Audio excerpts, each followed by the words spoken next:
ദൈവനാമത്തിന് മഹത്വം ഉണ്ടാകട്ടെ. പന്തളം അപ്പോസ്തോലിക് മിനിസ്ട്രി മീഡിയയുടെ വചനധ്യാനത്തിലേക്ക് ക്രിസ്തു യേശുവിൻ്റെ അതിപരിശുദ്ധ നാമത്തിൽ ഏവർക്കും സ്നേഹവന്ദനം.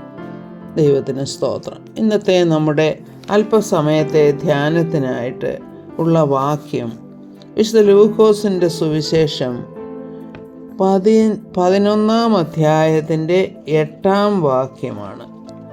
അവൻ ലജ്ജ കൂടാതെ മുട്ടിക്ക നിമിത്തം എഴുന്നേറ്റ് അവന് വേണ്ടുന്നിടത്തോളം കൊടുക്കും എന്ന് ഞാൻ നിങ്ങളോട് പറയുന്നു.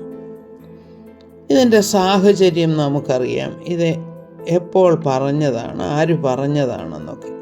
കാരണം ഇത് പ്രാർത്ഥനയെക്കുറിച്ച് കർത്താവ് തൻ്റെ ശിഷ്യന്മാരോട് പല ഉപമകളാൽ പറഞ്ഞു മനസ്സിലാക്കി കൊടുക്കുകയാണ്. പ്രാർത്ഥനയുടെ വിവിധ വശങ്ങൾ, പ്രാർത്ഥന എങ്ങനെയാണ് ദൈവം കേൾക്കുന്നത്, എങ്ങനെയാണ് ഉത്തരമരുളുന്നത്, എങ്ങനെയൊക്കെയുള്ള കാര്യങ്ങളാണ് പ്രാർത്ഥിക്കേണ്ടത്, ഇതൊക്കെ കർത്താവ് പറഞ്ഞു കൊടുക്കുന്നതായിട്ട് നമ്മൾ കാണുന്നു. അപ്പോൾ ഇവിടെ ഒരു ഉദാഹരണത്തോടു കൂടെയാണ് കർത്താവ് എങ്ങനെ പ്രാർത്ഥിക്കണം, അതായത് എത്ര മുട്ടിപ്പായിട്ട് പ്രാർത്ഥിക്കണം എന്നുള്ളത്. കാരണം നമ്മൾ ആവശ്യക്കാരാണ്. ആവശ്യക്കാരന് ഔചിത്യമില്ലെന്നൊരു പറച്ചിലുണ്ട്. കാരണം എന്തോ ചോദിക്കണം, എങ്ങനെ ചോദിക്കണം, എത്ര വട്ടം ചോദിക്കണം, ഇതൊന്നുമല്ല പുള്ളിയുടെ വിഷയം. എന്താണ്? ഇന്നത് വേണം എന്നുള്ള ആ ഒരു ആവശ്യത്തിൻ്റെ പേരിൽ, ആ ആവശ്യം അത്രയും ഉള്ളത് കൊണ്ട് അതുപോലെ മുട്ടിപ്പായിട്ട് നാം ഒരു വ്യക്തിയോട് ചോദിക്കുക, അല്ലെങ്കിൽ അത് ലഭിക്കുന്നിടം വരെയും ചോദിക്കുക എന്നുള്ള ഒരു കാര്യത്തിനൊരു ഉദാഹരണമാണ് ഈ കഥ കർത്താവ് പറയുന്നത്. എന്താ പറയുന്നത്? നിങ്ങൾക്കൊരു സ്നേഹിതനുണ്ടെന്നിരിക്കട്ടെ. അർദ്ധരാത്രിക്ക് അവന് വീട്ടിൽ വരുന്നു. എനിക്ക് 3 അപ്പം വായ്പ തരണമെന്ന് പറയുന്നു. അപ്പോൾ ഇന്നത്തെ രീതിയല്ലെന്ന് ഓർക്കണം.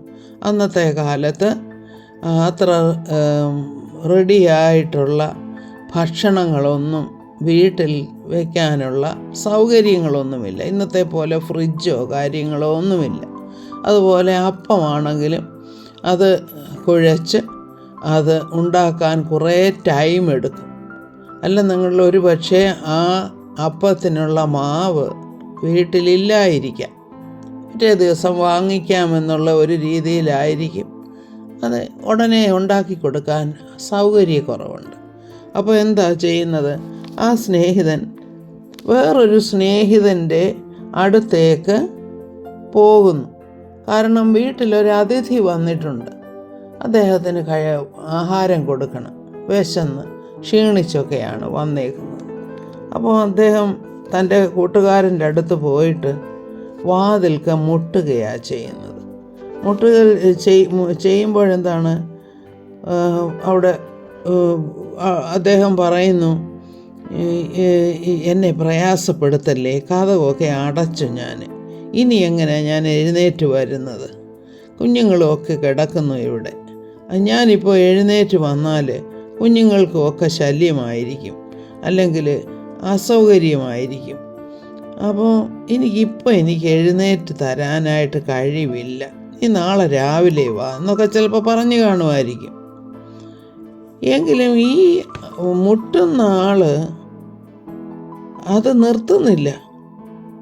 അവിടെ നിന്ന് മുട്ടിക്കൊണ്ടേയിരിക്കുകയാണ്. അപ്പോൾ വീണ്ടും ഇദ്ദേഹം വിചാരിച്ചു, അത്യാവശ്യമായിരിക്കും, എഴുന്നേറ്റ് കൊടുക്കാം. അപ്പം ചോദിച്ചത് എത്ര? 3 അപ്പം വായ്പ തരണമെന്നാണ് പറഞ്ഞത്. ഇവൻ ലജ്ജ കൂടാതെ മുട്ടുകയാണ് അവിടെ. ഈ ലജ്ജ കൂടാതെ, ഒരു നാണവുമില്ലാതെ മുട്ടുക. കാരണം എൻ്റെ സ്നേഹിതൻ എന്ത് വിചാരിക്കും, അവന് ശല്യമാണല്ലോ, ഇങ്ങനെയുള്ള കാര്യമൊന്നും അദ്ദേഹം ചിന്തിക്കുന്നില്ല. അദ്ദേഹത്തിന് ഇപ്പോൾ ആവശ്യം എന്തുവാണ്? 3 അപ്പം അത്യാവശ്യമാണ്, ആവശ്യത്തെക്കാൾ അത്യാവശ്യമാണ്.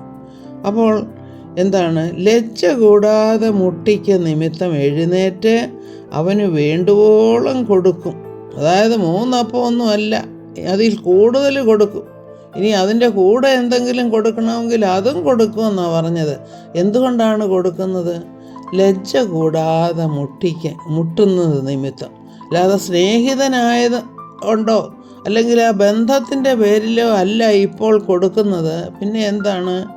ലജ്ജ കൂടാതെ മുട്ടുക നിമിത്തം എഴുന്നേറ്റ് അവന് വേണ്ടുന്നിടത്തോളം കൊടുക്കുമെന്നാണ് ഇവിടെ പറയുന്നത്. എന്നിട്ട് കർത്താവ് പറയുന്നു, യാചിപ്പീൻ എന്നാൽ നിങ്ങൾക്ക് കിട്ടും. നിങ്ങൾക്ക് ആവശ്യമുള്ളത് നിങ്ങൾ സ്വർഗസ്ഥനായ നിങ്ങളുടെ പിതാവിനോട് യാചിക്കണം അതിന് വേണ്ടിയിട്ട്.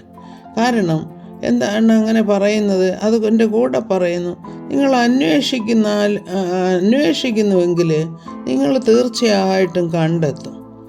നിങ്ങൾ മുട്ടുകയാണെങ്കിൽ തീർച്ചയായിട്ടും നിങ്ങൾക്ക് തുറക്കും. എന്ന് വെച്ചാൽ ഇതിൻ്റെ നമ്മൾ മനസ്സിലാക്കേണ്ടത്, ഇവിടെ കർത്താവ് പിന്നെ പറയുന്നത്, ആഗ്രഹിക്കുന്നവർക്ക് പരിശുദ്ധാത്മാവിനെ എത്രയധികം കൊടുക്കുമെന്നാണ്. എന്നാൽ വിശുദ്ധ മത്തായിയുടെ സുവിശേഷം അവിടെ പറയുന്നത് അവർക്ക് ആവശ്യമുള്ളത് വേണ്ടുവോളം കൊടുക്കുമെന്നാണ് പറയുന്നത്.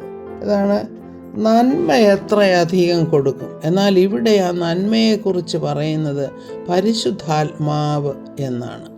അപ്പോൾ നമുക്ക് ജീവിക്കാനായിട്ട് പരിശുദ്ധാത്മാവിൻ്റെ സാന്നിധ്യം നമ്മുടെ ജീവിതത്തിൽ ആവശ്യമാണെങ്കിൽ നമ്മൾ തീർച്ചയായിട്ടും മുട്ടിപ്പായി അതിനു വേണ്ടി പ്രാർത്ഥിക്കുക. ദൈവാത്മാവിനാൽ നാം നിറയുമ്പോൾ നമ്മുടെ ജീവിതത്തിൻ്റെ വീക്ഷണം തന്നെ മാറും. അതിനായിട്ട് ദൈവം നമ്മെ അനുഗ്രഹിക്കട്ടെ എന്ന് പ്രാർത്ഥിക്കുന്നു. സകല മഹത്വവും കർത്താവിന്. ആമേൻ. Praise the Lord.